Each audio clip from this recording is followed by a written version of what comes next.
I mean, that son of a bitch, you know, is really unbelievable. Remember that guy who used to host The Apprentice? I dreamed we elected him president. Yeah, no, I never imagined that we'd ever have a president like this, and I hope we don't ever have another president like this again. Trump, just last week, he confirmed to the National Review that he is again considering a run in 2016. Do it. Do it. Look at me. Do it. I will personally write you a campaign check now on behalf of this country, which does not want you to be president, but which badly wants you to run. Friday, Donald Trump posted, "I absolutely love that Colbert got fired. His talent was even less than his ratings." Would an untalented man be able to compose the following satirical witticism? Go f yourself.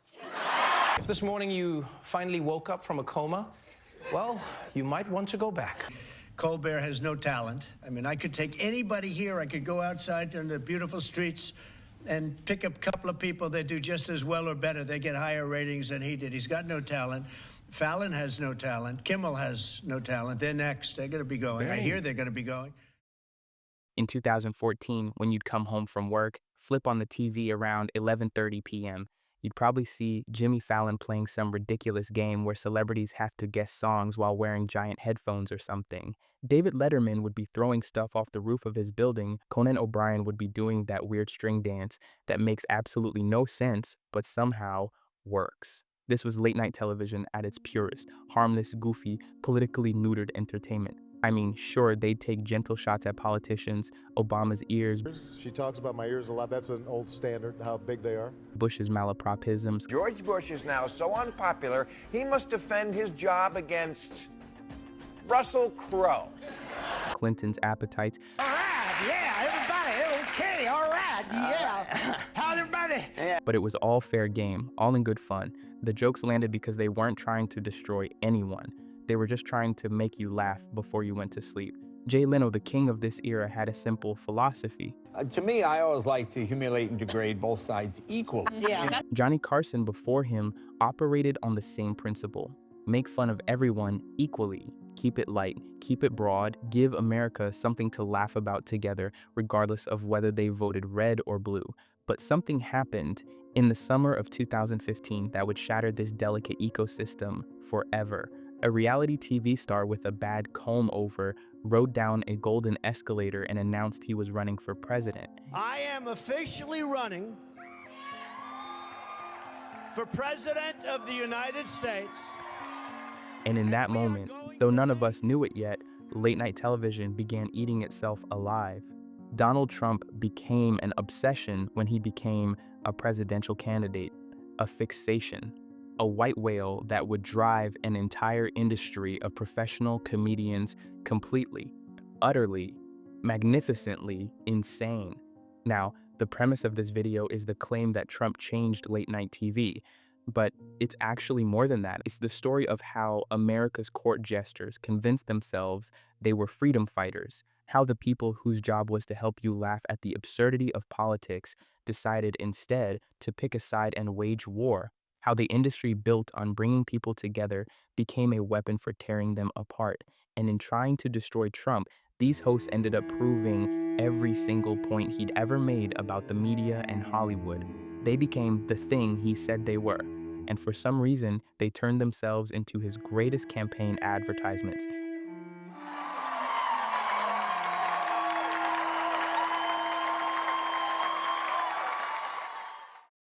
You probably won't believe this, but there actually was a time when Donald Trump was just a punchline, the flashy businessman with questionable taste who showed up on late-night shows to promote whatever vanity project he was working on that week. Are you going to go see Star Wars? I might, yeah. You might. Did you watch any of the other Star Wars movies? I watched maybe one or two. I'm so busy. I don't have a lot of time for this, to be honest. I got you. But great stuff. Great stuff. Okay.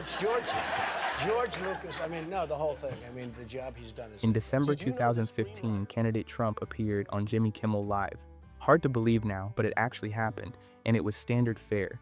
You know, softball questions, a few gentle ribs about his hair, maybe a bit about his Twitter habits, and of course, Kimmel got his ratings bump. Everyone went home happy. This was the old system working exactly as designed. Celebrities use late night to humanize themselves, hosts get content, audiences get entertained. But even then, you could sense something a little different in the air. The comedy writers had found something kinda irresistible about Trump. Not just his personality or his orange glow. I'm talking about his pure, undiluted absurdity. He really did look like a man who seemed engineered in a lab to be the perfect comedic target. No, get those lights off. Off. Turn them off. They're too bright. Turn them off. Turn them off. Let's go. Ready? Turn off the lights. And the problem for these people was that Trump understood this game better than anyone realized. He'd been playing it for decades. He knew that in America, being famous is more valuable than being respected, and being talked about is more valuable than being liked. Every joke about his hair was free publicity. Every impression was free branding. The comedians thought they were mocking him, but Trump was using them. John Oliver was the first to sense the danger. For most of 2015, he'd avoided covering Trump on his show and actually said, As I said at the top of the show, it took me almost 30 seconds to say the name Donald Trump. Do you care about him at all? I couldn't give less of a It's physically impossible. But as Trump surged in the GOP primaries, Oliver, like the true progressive warrior he was, felt he had to act.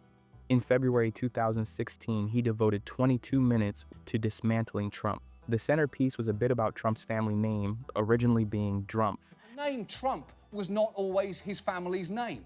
One biographer found that a prescient ancestor had changed it from, and this is true, Drumpf. Yes.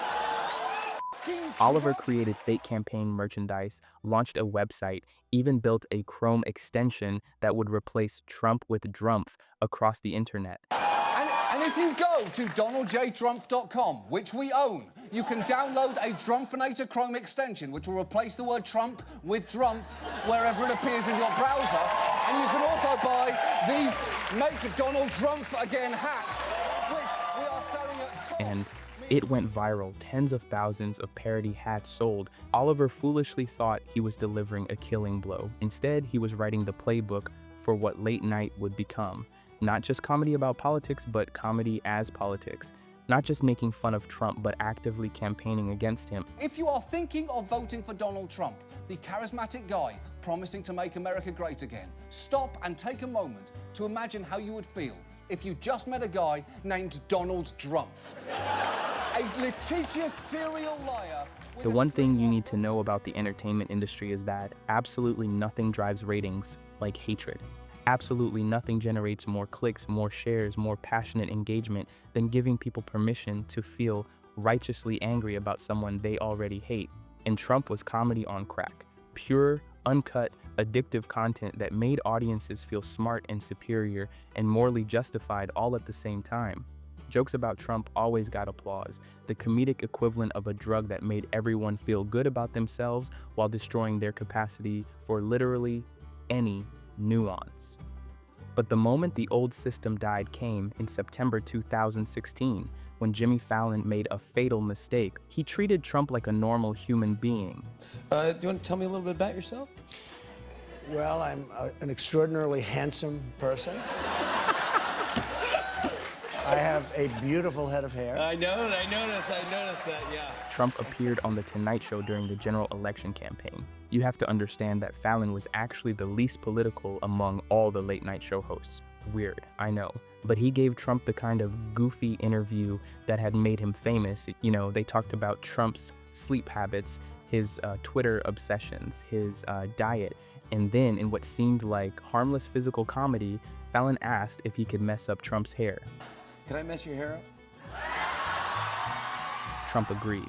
Fallon reached over and playfully tousled that famous comb over while the audience laughed. It should have been nothing.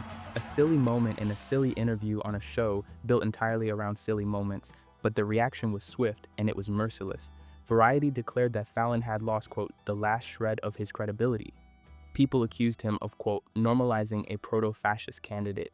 His own industry turned on him like a pack of wolves. They sent the message that there would be no neutrality in the Trump era. You were either part of the resistance or you were part of the problem.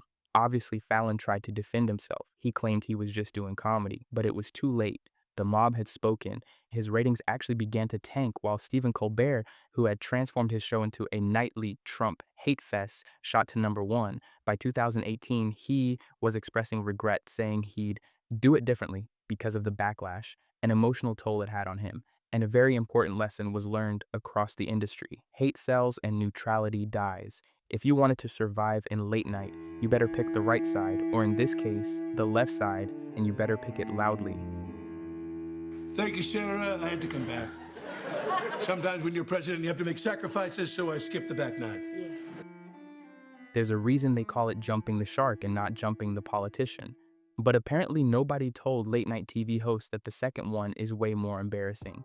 By early 2017, something unprecedented had happened in the history of American entertainment. Late-night comedy hosts had appointed themselves as leaders of the political opposition. This is important because these weren't comedians who occasionally commented on politics or entertainers who happened to have opinions. These were full-time, professional, nightly critics of the sitting president of the United States. Stephen Colbert led the charge, and his transformation was actually nothing short of remarkable. When he'd taken over The Late Show in 2015, he'd struggled in the ratings and actually trailed Jimmy Fallon by massive margins. Audiences seemed unsure what to make of Colbert without his Comedy Central character. Turns out he was funnier as a fake conservative than as a real liberal. As we've heard this morning, America's farms are presently far too dependent on immigrant labor to pick our fruits and vegetables. Now, the obvious answer is for all of us to stop eating fruits and vegetables. But Trump changed everything. Colbert retooled his entire show around a simple premise. Every night for roughly 12 minutes, he would systematically dismantle whatever Trump had done that day. But would he do it through balanced analysis or thoughtful critique? Of course not. He'd do it through pure, concentrated mockery solely designed to make Trump look as stupid and dangerous as possible.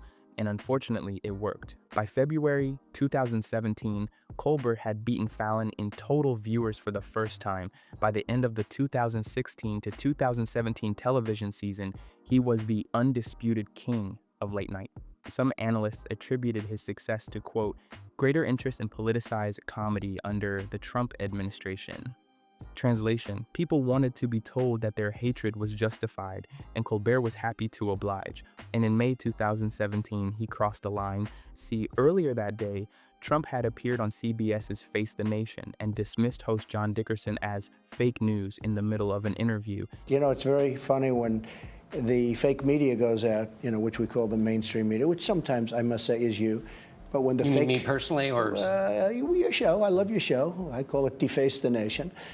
Essentially calling Colbert's own colleague a liar on his own network. And so naturally, Colbert did what any mature professional would do. He completely lost his mind on live television. Defending Dickerson, Colbert unleashed a barrage of schoolyard insults that would have embarrassed a middle schooler. John Dickerson is a fair-minded journalist and one of the most competent people who will ever walk into your office, and you treat him like that? I love your presidency. I call it disgrace the nation. You're the bloatus. You're the glutton with the button. You're a regular Gorge Washington. You're the presidents, but you're turning into a real pricktator. Clever wordplay that surely took the writing staff hours to craft. But the pièce de résistance was his declaration that Trump's mouth was only good for one thing. In fact, the only thing your mouth is good for is being Vladimir Putin's holster. But CBS didn't fire him. They didn't even reprimand him. His ratings even went up. Again, this sent a message. There was no penalty for going too far against Trump, only rewards, and it created a feedback loop that would define the next 4 years of late-night television. Each host tried to outdo the others in their contempt for Trump. Each monologue had to be angrier than the last. Each joke had to cut deeper. Their progressive audience demanded escalation, and the hosts were happy to provide it. Seth Meyers transformed his show into something called a closer look. Long segments that were more like opposition research than comedy. As President Trump brags about his handling of the hurricane in Puerto Rico, it's becoming clearer than ever that there are no adults around Trump to control his worst impulses. For more on this, it's time for a closer look. Night after night, Meyers would spend 10 to 15 minutes fact-checking Trump's statements, analyzing his policies, and explaining why everything the president did was not just wrong, but dangerous. Myers had essentially turned late night into a 12:30 a.m. version of the Rachel Maddow show, with all the graphics, clips, and the kind of detailed policy analysis you'd expect from a comedian. He literally has 2 charts full of information right next to him. All he had to do was look left or right, but instead he decided to ramble off the top of his head like a 5th grader who just saw a mall fountain. But see, Jimmy Kimmel took a different approach. When his newborn son needed heart surgery in May 2017, Kimmel delivered a moving monologue about the experience, but he didn't stop there. He pivoted seamlessly into a passionate plea to preserve Obamacare and argued that no parent should have to choose between their child's life and their financial security. People called the monologue, quote, heartfelt and powerful. It also went viral, generated millions of views and a ton of media coverage. And this is when Kimmel and most progressives had discovered something very interesting. People would accept almost any political message if it was wrapped in genuine emotion. So he kept going. 4 months later, Republican senators introduced the Graham-Cassidy healthcare bill. Kimmel saw this as a personal betrayal. When Cassidy's actual bill failed to meet Kimmel's newly minted legislative standards, our tearful late-night host accused a sitting U.S. senator of lying to his face. Jimmy Kimmel is taking on the architect of the new Republican healthcare bill. And this guy, Bill Cassidy, just lied right to my face. Last spring, Kimmel shared the emotional story of his infant son's heart condition. And launched a week-long jihad against the legislation, complete with policy breakdowns that would make C-SPAN jealous. When the Graham-Cassidy bill eventually died, political reporters, with apparently nothing better to write about, credited Jimmy Kimmel as a key factor in its defeat. A late-night host had successfully killed a piece of federal legislation. Graham-Cassidy healthcare bill, a bill I've been speaking out against all week. We got news today, it shall not pass. But I don't think any moment better captured the complete transformation of late night than Samantha Bee's explosion on May 30th, 2018. Discussing Trump's immigration policies during a segment, she showed us a photo that Ivanka Trump had posted of herself with her young child. Ivanka Trump, who works at the White House, chose to post the second most oblivious tweet we've seen this week. Bee's response to that photo was just vile. She used the C word on cable television. You know, Ivanka, that's a beautiful photo of you and your child, but let me just say, one mother to another, do something about your dad's immigration practices, you feckless Directed at the president's daughter for the crime of posting a photo with her child while her father implemented policies that Samantha Bee disagreed with. Even liberals who despised Trump were not very comfortable with the attack. But Bee's response to those attacks was even more interesting. She apologized for the language, but not for the sentiment. You know, she was sorry for saying the C word, but not for calling the president's daughter feckless. She was sorry for the word choice, but not for the hatred behind it. It is a word I have used on the show many times, hoping to reclaim it. This time, I used it as an insult. I crossed the line, I regret it, and I do apologize for that. I hate that this distracted from more important issues. I should have known that a potty-mouthed insult would be inherently more interesting to them than juvenile immigration policy. Her show was canceled 4 years later. But the whole ordeal made a lot of us realize what had really happened to late-night television. These hosts had become personally invested in destroying Trump and everyone around him. It really wasn't about policy differences or political disagreements anymore. It was about moral warfare, good versus evil, us versus them. They'd convinced themselves they were saving democracy. In reality, they were destroying the last shared cultural space where Americans could laugh together. And you called the best person for the job. Trust me, I know things are, as the locals say, despacito. By 2018, late-night television had settled into a comfortable rhythm of nightly Trump hatred. The ratings were good, the social media engagement was through the roof, and the hosts were convinced they were performing a vital public service. They were the resistance, they were truth tellers, they were comedy's answer to fascism. There was just one problem. They were also incredibly boring. When every monologue is about how Trump is terrible, every punchline becomes pretty predictable. When every show has the same political angle, audiences start to notice that they're not really getting comedy anymore. They're getting partisan therapy sessions with occasional laugh lines.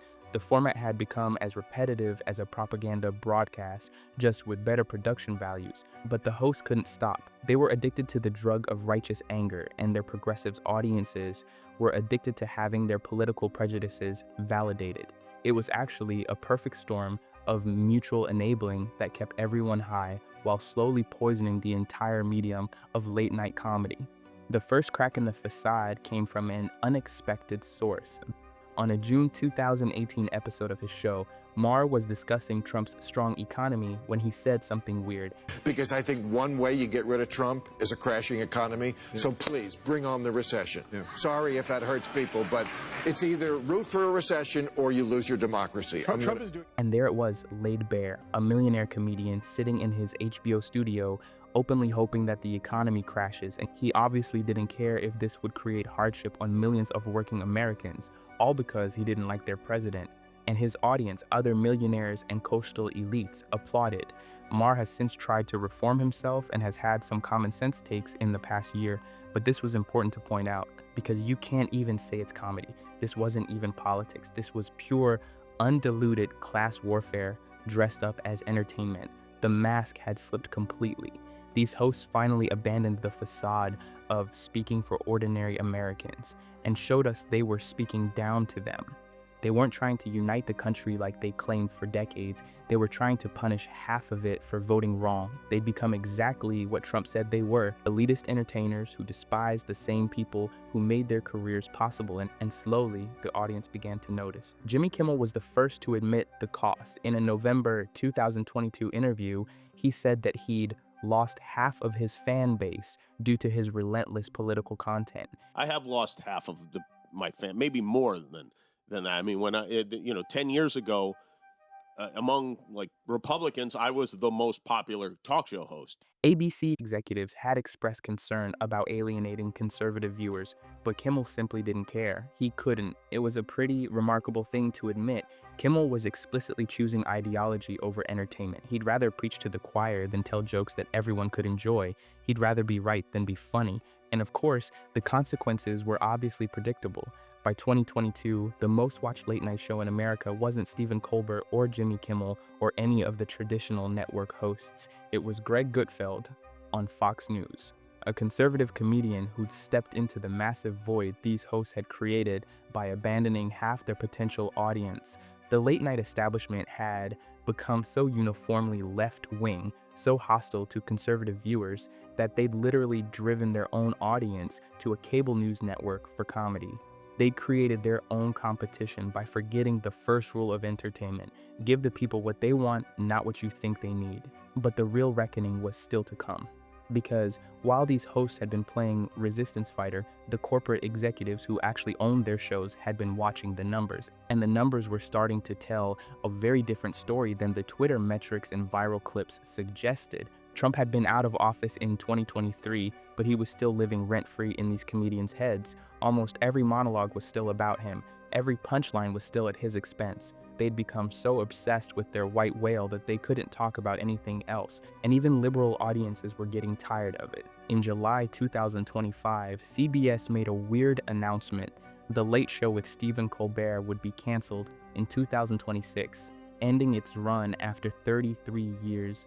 Now, the news came just days after Colbert had delivered an on-air tirade against his own network for settling a Trump lawsuit. This kind of complicated financial settlement with a sitting government official has a technical name in legal circles. It's big fat bribe. And within the week, CBS pulled the plug. Officially, they cited, quote, a challenging financial landscape and the intent to retire the format. But some people argued that Colbert's unrelenting Trump obsession had finally made him more trouble than he was worth. But it didn't matter. Around the same time, ABC briefly suspended Jimmy Kimmel after that weird monologue about Charlie Kirk. Suddenly, these fearless truth-tellers discovered they weren't as untouchable as they'd believed. All that righteous anger, all those brave stands against Trump, it all evaporated the moment their corporate masters decided they were becoming liability rather than assets. These hosts had spent years positioning themselves as brave resistors, speaking truth to power. But when actual power, corporate power, financial power, the power that actually mattered in their industry, pushed back, they folded immediately. They'd been play acting as revolutionaries while being subsidized by the system they claimed to be fighting. And Trump, the man they'd spent a decade trying to destroy, was back in the White House, stronger than ever.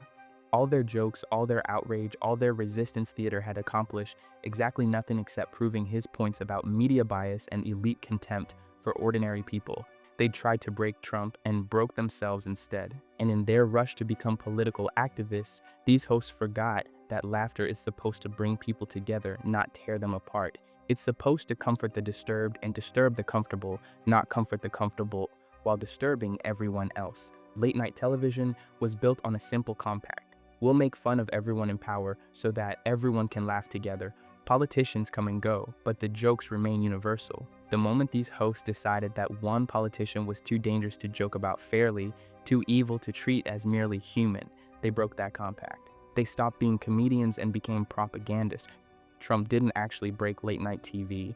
These hosts broke it themselves the moment they decided that their political opinions were more important than their professional obligations. They forgot that in a democracy, your job isn't to tell people how to think, it's to help them laugh at the absurdity of it all. The joke in the end was on them, and unlike their monologues, that one was actually funny